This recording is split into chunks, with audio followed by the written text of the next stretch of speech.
Hello, everyone. Hi, my name is Benny Love, and I am reaching out to you guys in hopes that I can connect with people who are in a similar situation as me. Um, and that situation is what would be considered a double jeopardy situation. Currently, I am under Banner University Healthcare Hospital right now, Good Samaritan, which is the hospital school for anybody trying to study in the field of medicine or the field of medical treatment for various different types of illnesses. One of them being new viruses and new illnesses that come up, like the COVID, which is one of my diagnoses. And the second is for pre-existing health conditions. My pre-existing health condition is cardiomyopathy, which is a heart disease condition. It has a long-term effect on the heart, pumping capacity and capabilities. The heart muscle gradually over time diminishes and deteriorates as it becomes more and more infected. Um, there's no real way to stop it. You can slow the progression of the illness to a point where it has a standstill for uh, 10 or more years, 20 plus years, if you're in a good quality, um, healthy, supportive situation with your care. Um, Outside of that, like if you're not taking care of yourself, if you're not doing medication regimen, you're not dieting, you're not doing what's expected of you to prolong your life, then of course it deteriorates faster. Um, for me, it's been a lot of ups and downs and challenges regarding being able to stay stable with taking care of my heart, um, because of the inequalities of our healthcare system, um, and the inconsistencies around it, bureaucracy, and the political jointness of and the political jointness that goes along with going along with the healthcare being hindered. Um, So, um, I've been in and out of the healthcare system to the point where my healthcare has become drastically unstable. And so I'm at a point in the heart condition where it's borderline, maybe third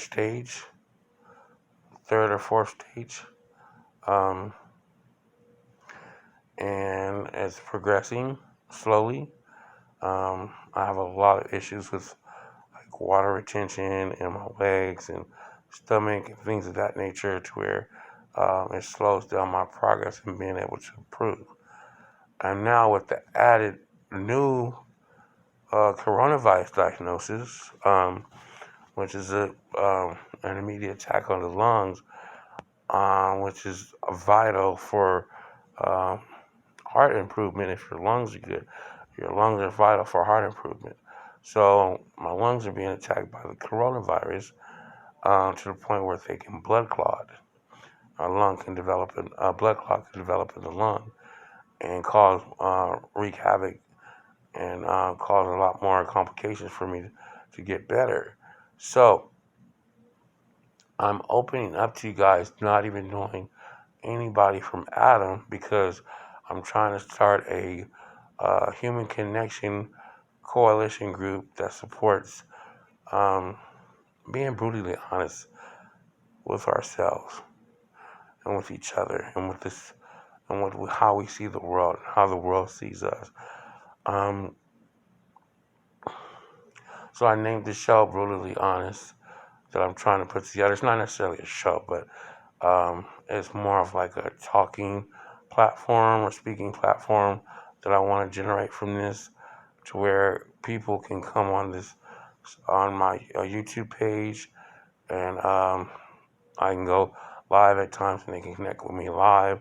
We can have formal discussion regarding various issues that are prevalent to our ability to address things as they arise. And then, in doing so, being fully open minded and fully engaged in the process of addressing it, um, especially for those who have similar situations like myself that have pre existing conditions, um, and, also those who are also in this new state where they're being plagued by the coronavirus and its effects. Um, like I said, I'm currently in Banner Hospital being treated under the coronavirus criteria. So I'm labeled as a coronavirus uh, carrier in the hospital, but I am being treated on the heart floor. So both my conditions are being treated at this time, and I'm making progressive improvements.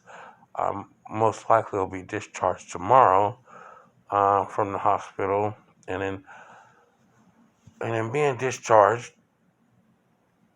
I want to start like I said, a new path towards bringing awareness to the most important things in life right now, because the world is changing right before our eyes right now, and it's causing a lot of emotional ripple effect throughout, in terms of the people I come in contact with on a regular basis and their situations. Like my girlfriend, I have a girlfriend.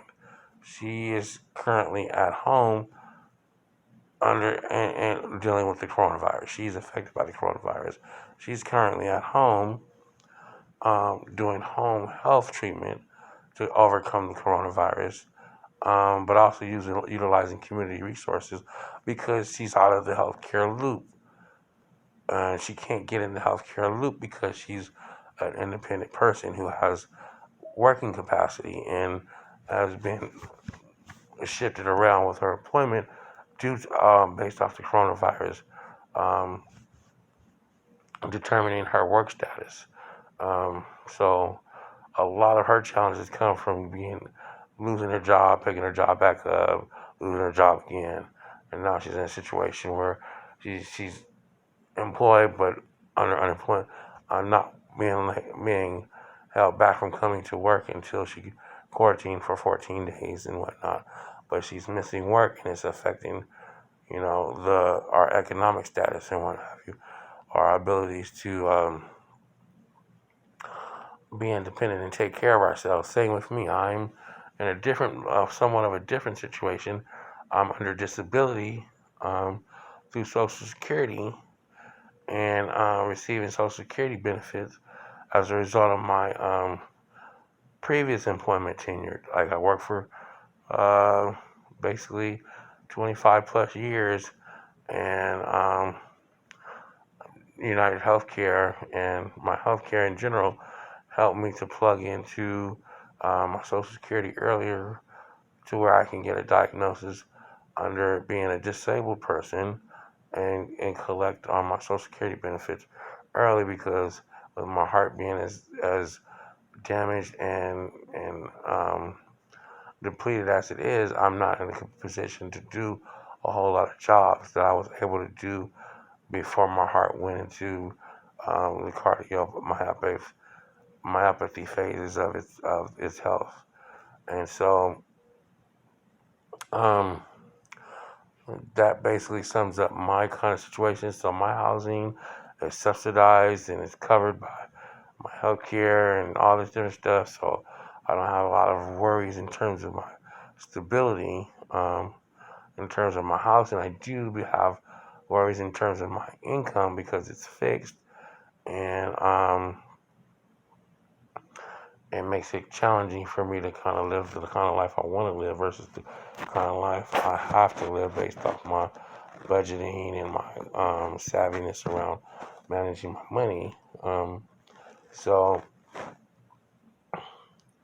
I know this is kind of long and drawn out, but I have to give you the backdrop of my circumstances to allow for you to connect with me, to where it's more um, more feasible for you to relate to what's going on and what I'm trying to convey or what's coming across right now, and which is the need for people to have empathy towards my circumstances and allow, and also in the same sense, for allow for me to have empathy towards their circumstances, because in being brutally honest and transparent, um, we might have matching flaws.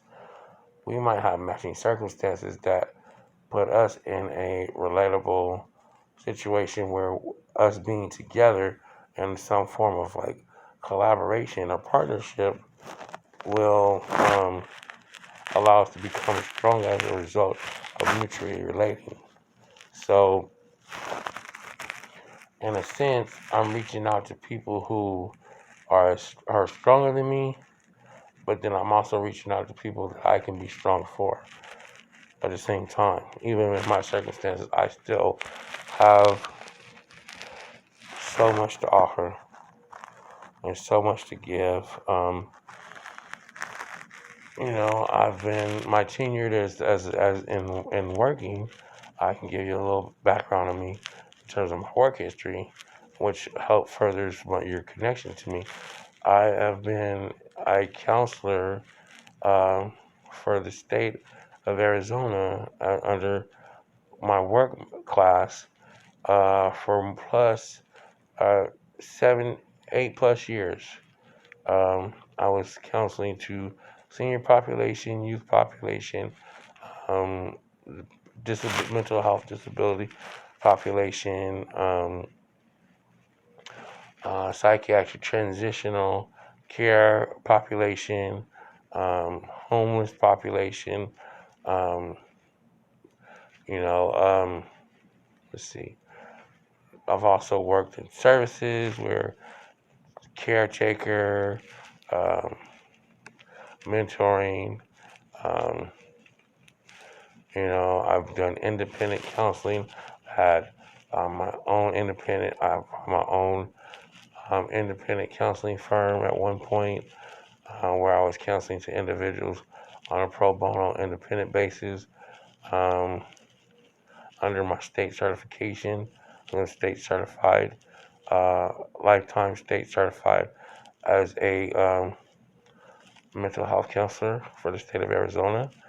Um, I also have certifications in being able to facilitate education, workshops, um, speak on various topics. I have certification in de-escalation of suicide, um, suicidal thoughts, suicidal attempts, crisis de-escalation and intervention, um, as well as being able to um, manage businesses.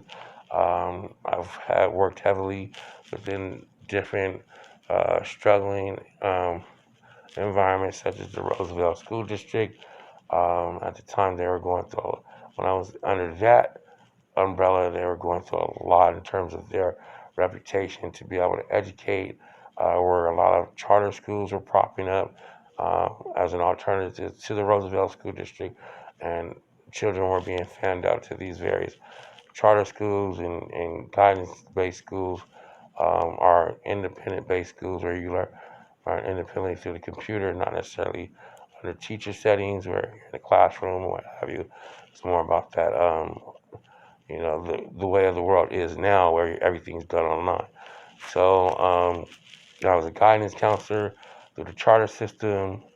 I worked with my last job before I got pulled from work and got awarded my disability was working with at a school, the Austin Centers, where I was um,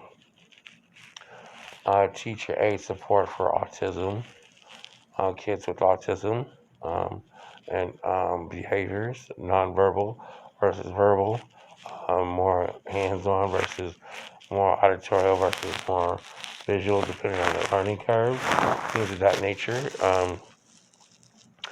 So I have a vast array of different ways that I can come at life in terms of being a supporter or a being, and also in terms of offering, um, wisdom and life experience. Life experience for more so, because the lived experience is the best teacher in the world.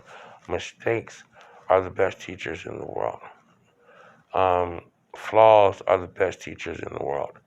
You know, things like that are teachable platforms where you can use these things and convey a message that is far more louder than someone just giving you the answer or someone just putting you in a position to point out the answer.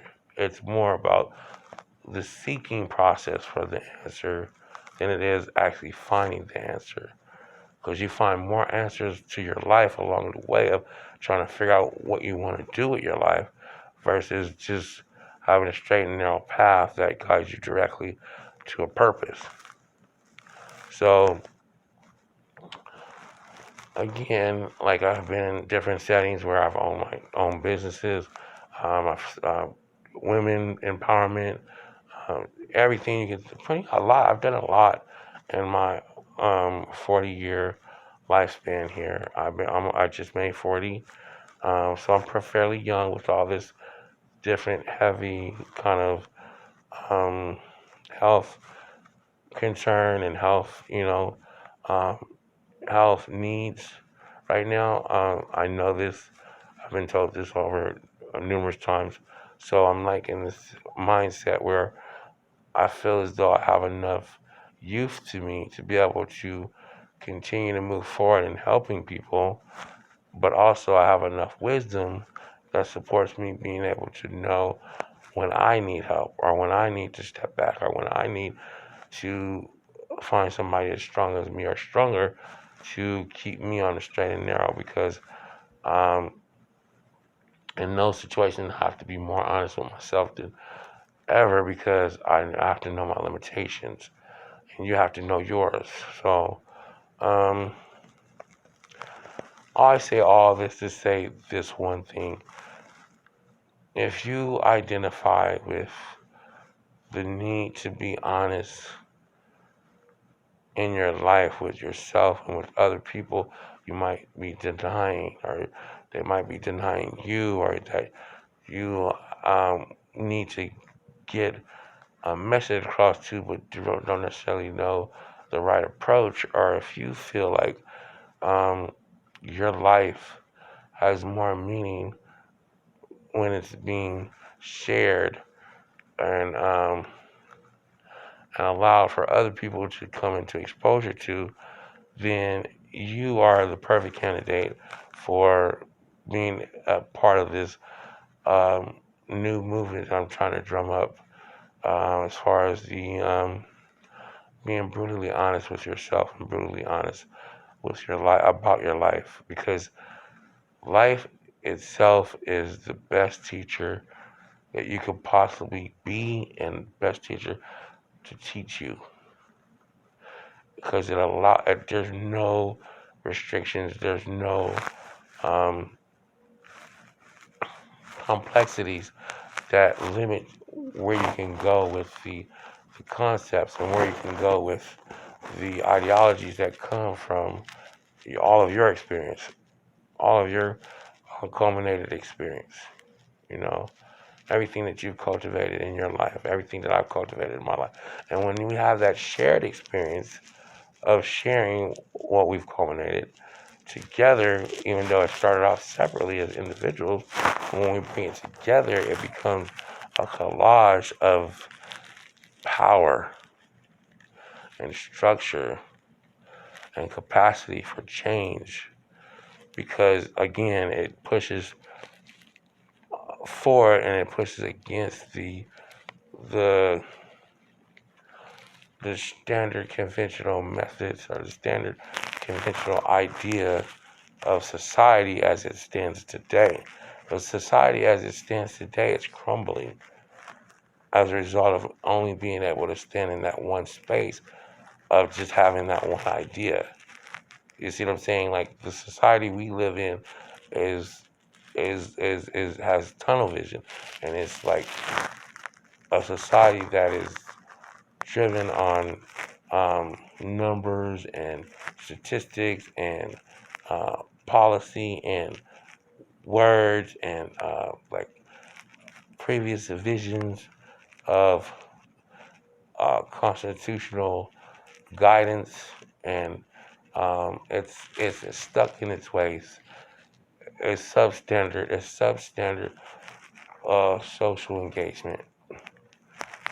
We have not evolved as a society as a whole because we have not allowed ourselves to come out of the comfort zone of our own thinking.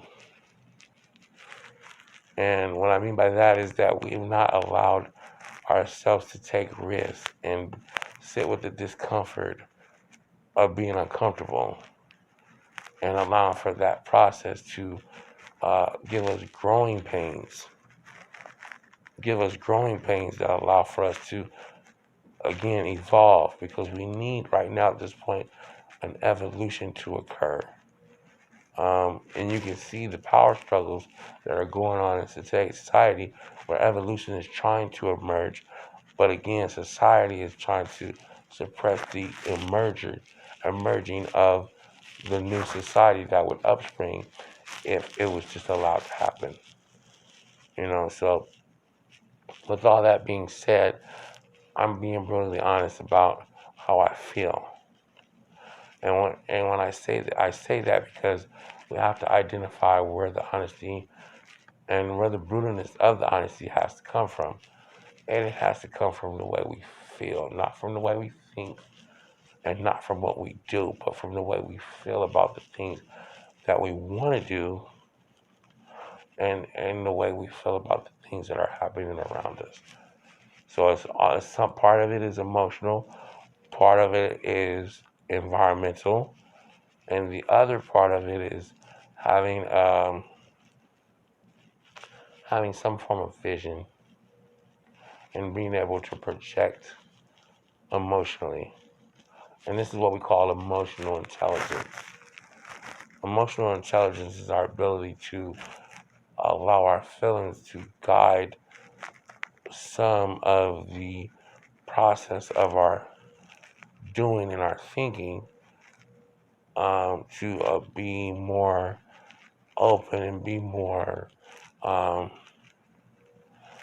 more well-rounded in the and the logic and the covering of making sure we cross all our T's and dot all our I's, and whatever it is we're trying to make decisions around.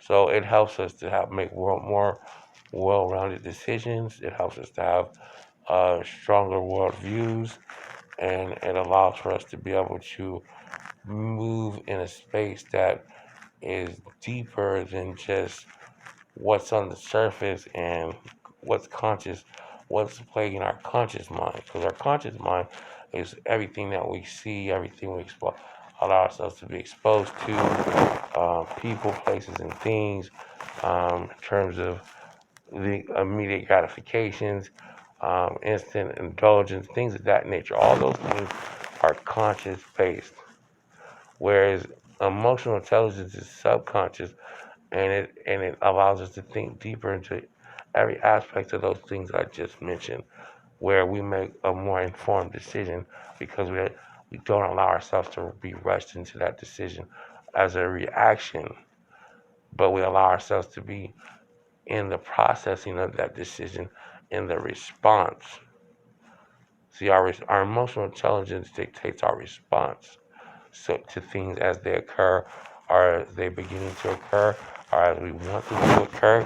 If we're forward thinking, all that stuff. So, all that being said, again, this concept of being brutally honest and transparent with ourselves and with others and with the world is going to help us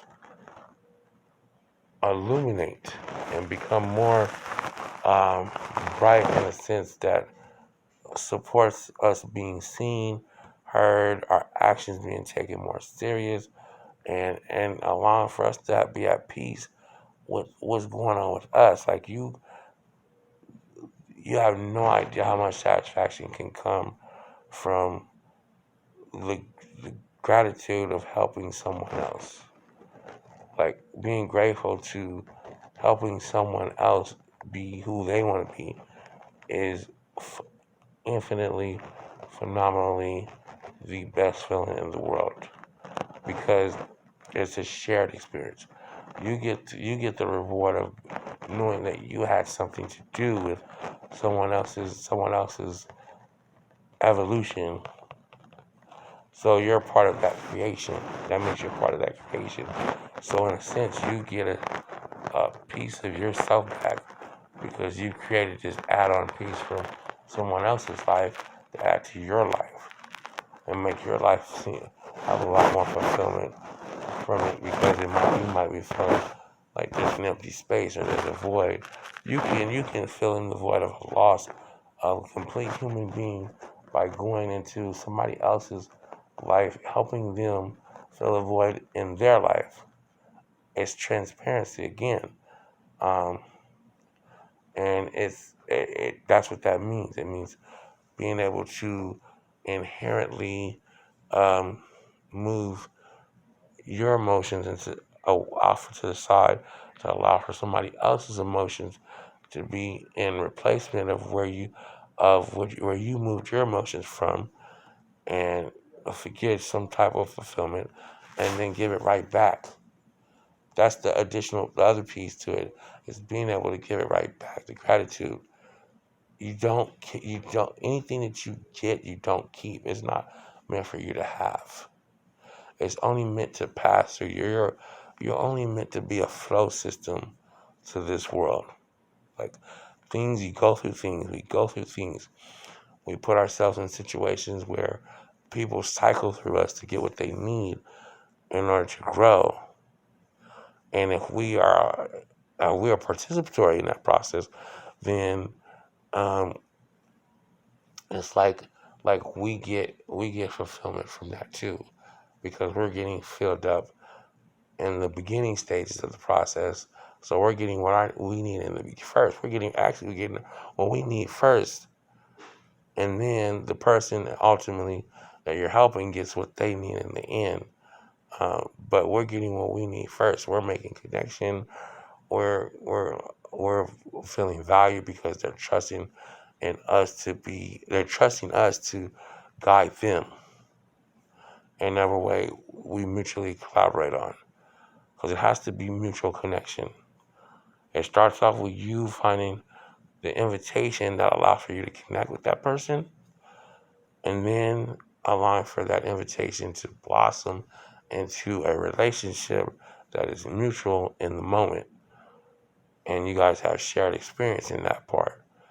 And that shared experience allows for both of you guys, both you as the helper and the other person as the person in need of the help, getting exactly what they wanted from the benefit of that relationship.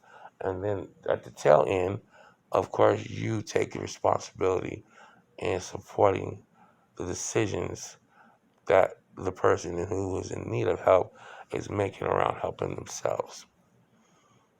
And then ultimately, that's what happens with the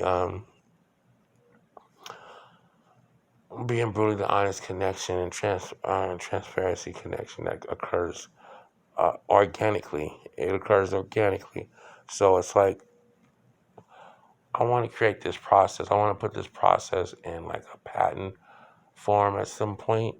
Right now, it's all freestyle. And right now, it's just me being open about the idea I have for this and wanting to get your feedback on it and wanting to kind of just allowing for this new idea, this new understanding to kind of resonate with people to where it allows for them to really just start changing clothes. It's almost like changing clothes, like taking layers off and adding new layers on that are more suited for today's circumstances or today's time and the situation that we're in. We have to meet our circumstances head on.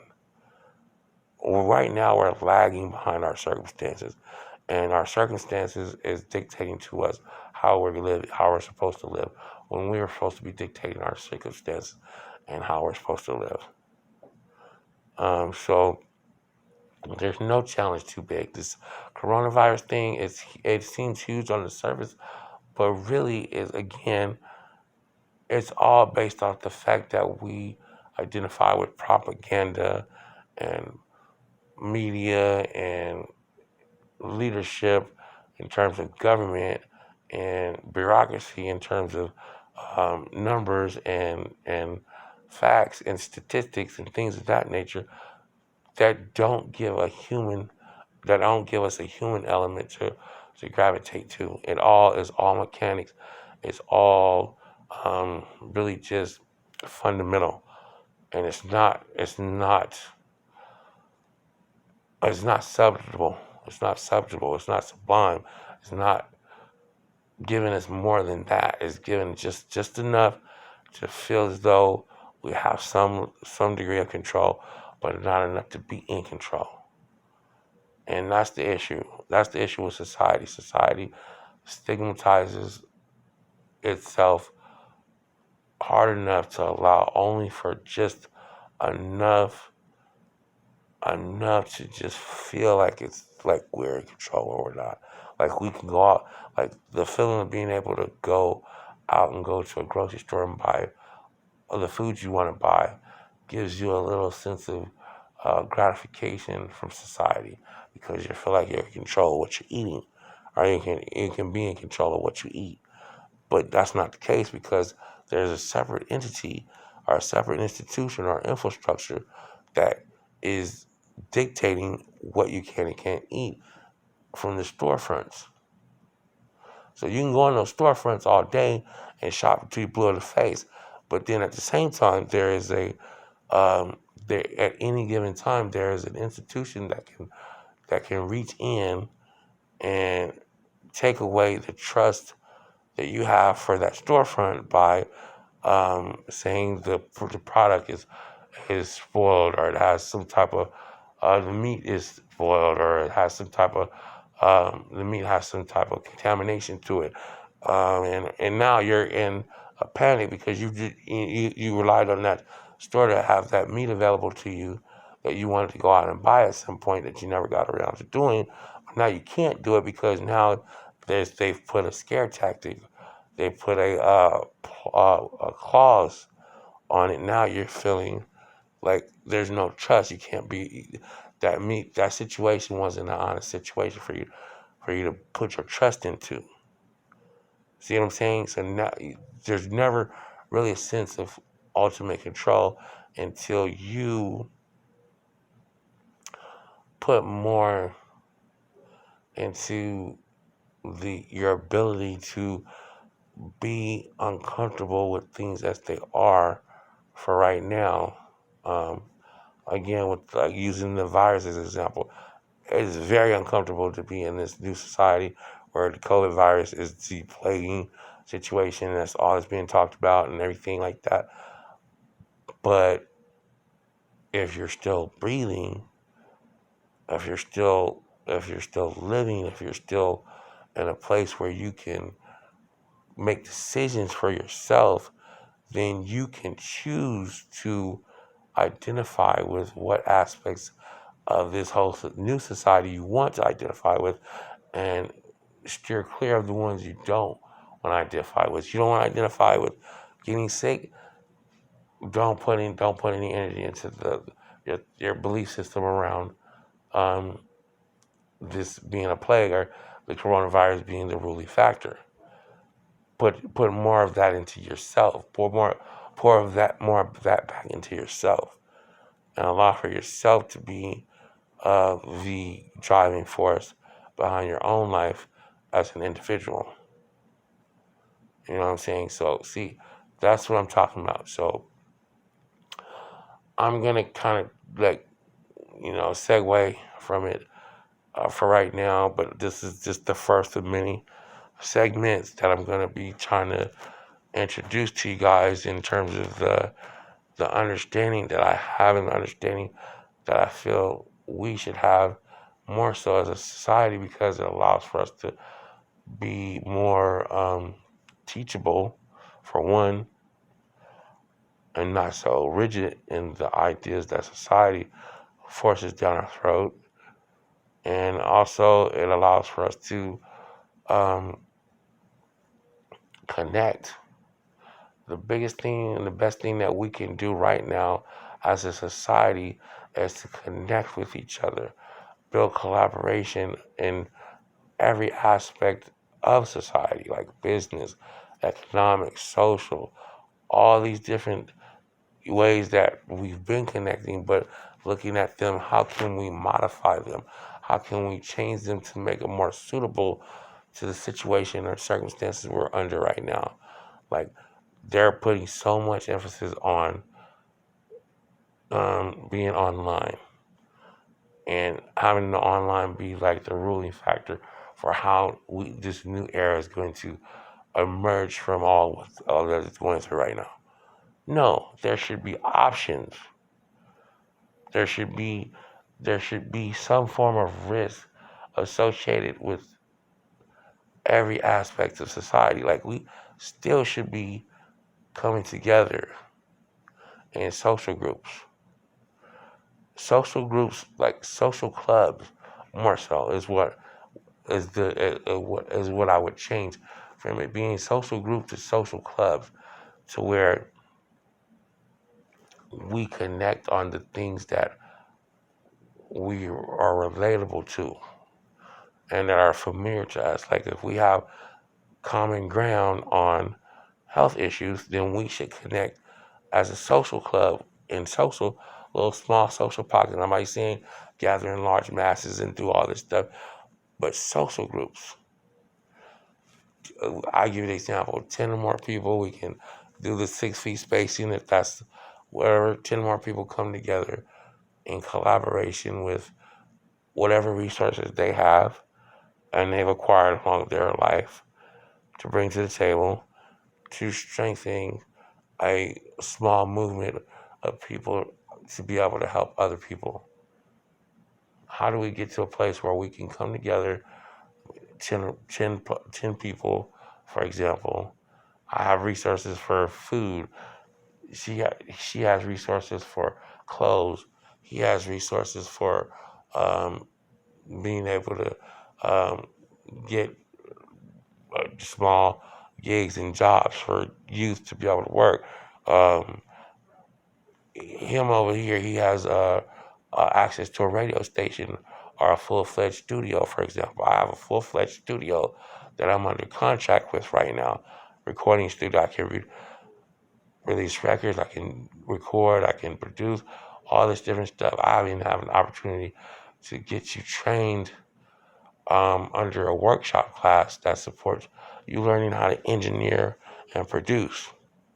So then you can come behind me and be able to work under my contract and be able to produce music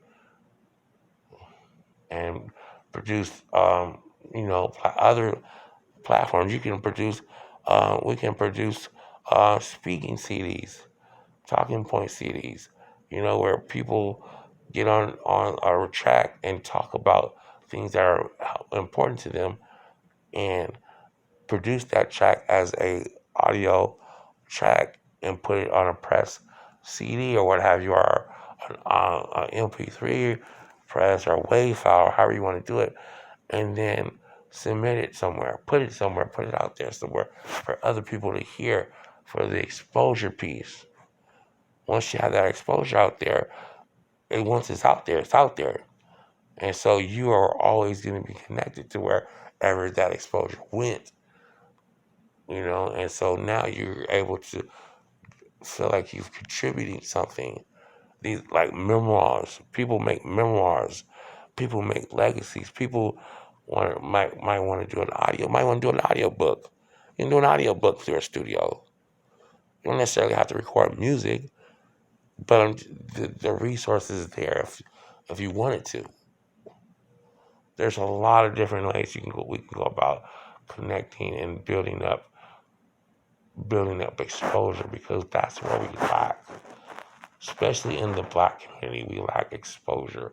Our black businesses lack exposure. That's why they're not successful.